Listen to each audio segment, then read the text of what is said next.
Welcome back, boys and girls, and greetings from sunny New Jersey. Thanks for watching. Today we're going to be doing a review of this game called Wardner. It's a game I've never heard of before, which is kind of surprising to me because I've played a lot of Sega Genesis games and I thought I'd heard of them all, but apparently I was wrong. This game is a big mystery to me because it was in a lot that I picked up a couple weeks back, and I made a video about it. I'll shamelessly link it right here. But this game was in the lot. I'd never heard of it before, never had seen it before. So I thought, you know what, I'm going to have to review this game. I have to play it. It looks kind of interesting. It's got kind of cool box art. So let's go check out the review right now.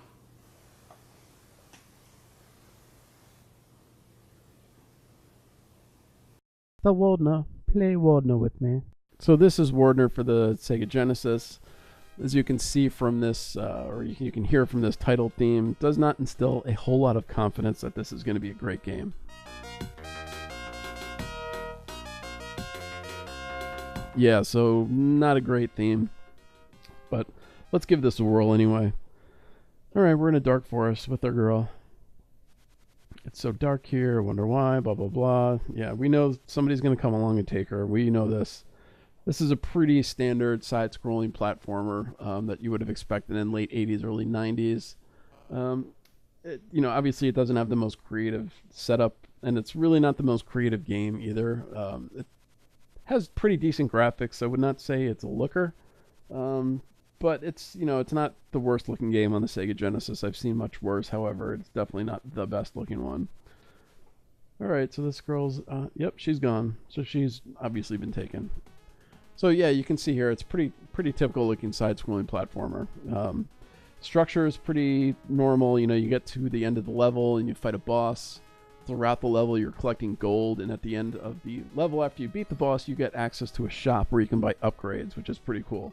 So the upgrades can last basically until you run out of continues. So you can upgrade your fireball, your cape, so you can take extra damage, all that fun stuff.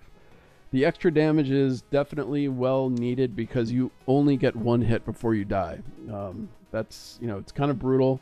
The game is definitely very difficult. And a lot of it is, there's some genuine challenge in here, but there are definitely some control issues. I ran into some really bizarre control issues where it just wasn't registering that I was moving in a particular direction or if I was actually hitting a button.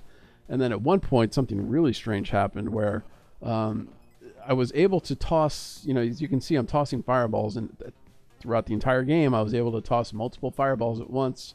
But then at some point, something happened where I was only able to toss one fireball at a time until the other one was off the screen. Drove me absolutely nuts. I thought I was losing my mind until I eventually just shut everything off and came back and it was working again. So the music in this game is actually pretty decent. Well, give it a quick listen here.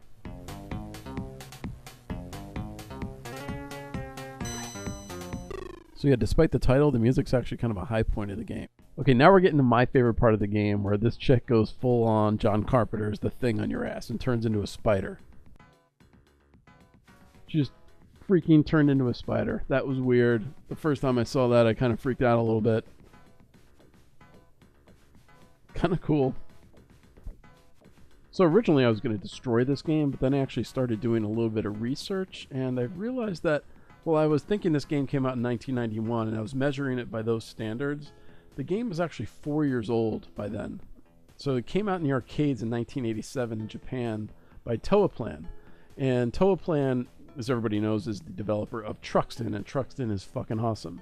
But obviously this game was the opening act for Truxton, and for some reason it took 4 years to come over here by, I guess, Metric Software. I don't know who they are. I think they have like 2 other games to their credits, but never heard of them before or since. So there you have Wardner pretty much in a nutshell. It's not a spectacular game. It's not a terrible game. It's average at best. It goes for about $25-30, I think, so it's kind of hard to recommend at that price, but if you got money to burn, or you find it cheaper, or if you find it a lot, go ahead and pick it up. It's pretty fun. So thank you guys once again for watching Retro Game and Rewind. Look out for the next episode soon. Please subscribe.